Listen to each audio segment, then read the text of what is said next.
morning. It's great to be here. Governor Patterson asked me to bring his best wishes and express his gratitude for all that you've been doing to support women's health care and reproductive rights across this state.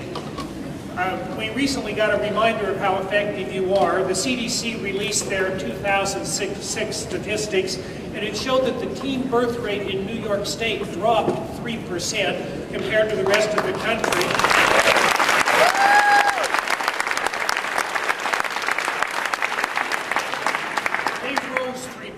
So this is a mark of the effective programs that you conduct, and we're going to do more and more with that over the years.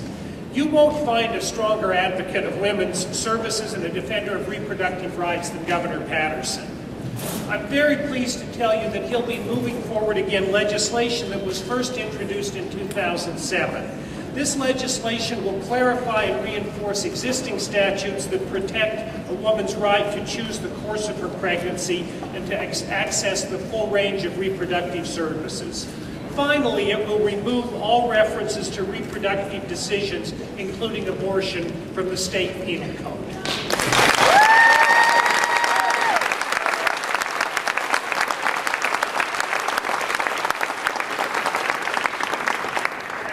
Silver reminded us all, we're in the middle of an enormous fiscal crisis, but Governor Patterson has chosen to protect funding for family planning services. In his December budget address, and again in his State of the State address, he emphasized that difficult decisions must be made, and he will be eliminating or reducing certain favored programs because of the staggering fiscal crisis. But his budget continues to protect funding for essential services, including family planning, and it advances the health care reforms that will increase all New Yorkers' access to health insurance and support health services all over the state. The governor proposed level services for Planned Parenthood and family planning clinics in the new fiscal year.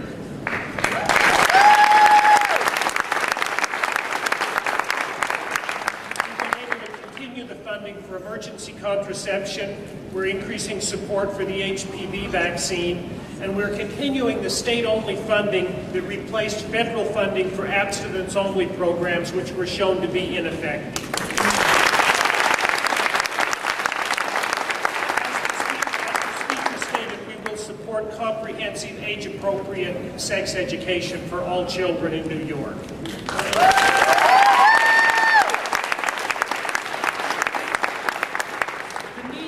Of your constituency are similar to those of people all over the state. One of the governor's highest priorities is to expand access to public and private insurance for uninsured New Yorkers. Last year, the governor supported legislation that provided an expansion of the Child Health Plus program for another 64,000 uninsured children. Our new budget proposal will increase coverage of the Family Health Plus program to up to 200% of the federal poverty level. We're streamlining the application process to all of our programs so that we don't lose people who are already enrolled in our programs. Some 31% of uninsured New Yorkers are between ages 19 and 29. To expand opportunities for coverage, the governor has proposed to allow unmarried family members up to the age of 29 to obtain coverage on an employer-based family policy. I always like to get in front of a group and ask, how many of you have a family member in that situation? I've never been in front of any group of any size where there aren't at least a half a dozen of us who can think of a child that would benefit from that. Again, the people that enroll in those programs will pay their costs, but it allows them to take advantage of an economical group program.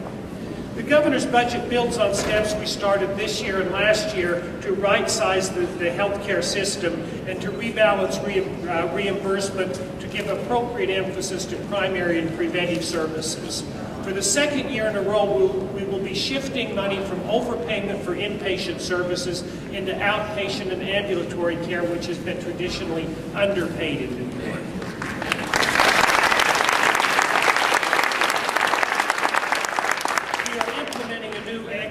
Payment system called APGs, and I know some of you feel fear and stress about the changes that new system will impose, and I understand that. But over the long run, this new system will be much more accurate in rewarding you for the complexity the services that you offer and enable you to expand services. Other reimbursement reforms that we're implementing are improvements to the funding of our diagnostic and treatment centers. We will increase, last year we increased the indigent care funding for uninsured patients there to $12.5 million. This year we will increase it by $37.5 million. We're increasing payments to physicians towards 80% over the 2007 levels, investing more in mental health and chemical dependence. Providers that meet medical home standards will get enhanced payments. Along with the indigent care funding in our health centers, we're able to double that if we get a federal waiver and are able to match it with federal funds. The Governor's Health Care Improvement Act, which encompasses most of these reforms, will be very good for patients and very good for family planning clinics. I hope I can encourage all of you to understand these reforms and then to join with us in advocacy for these very critical reforms. As you know, the Governor also, in this time of austerity, is nevertheless moving ahead with a very aggressive public health agenda. We're particularly proud that he has taken the lead among the 50 states in attacking the obesity epidemic. The Governor and the First Lady have taken this on as a personal commitment to finally turn the tide. You know that the obesity epidemic impacts all levels of care and all individuals, from maternal safety to childhood health to lifetime health expenses. In Governor Patterson, we have a champion that was willing to take this on and do something meaningful about it. The other thing to remind everyone is that we'll do everything we can at the state level, but in this time and always, we do need federal help. It's fortunate that we now hope to have a champion of health reform in Washington. We've been waiting and waiting on the prior administration to grant us the waivers and the flexibility that we need to move forward. We have many of these that have now been penned up for more than a year. We hope the new administration under President Obama moves very swiftly on them. The Governor and the State Health Department will work very closely with that administration to make sure that any barriers are removed as rapidly as possible. In particular, with relation to reproductive freedoms, we would like to see the International Gag Rule, also known as the Mexico Rule, issued by President Bush shortly after he took office, revoked.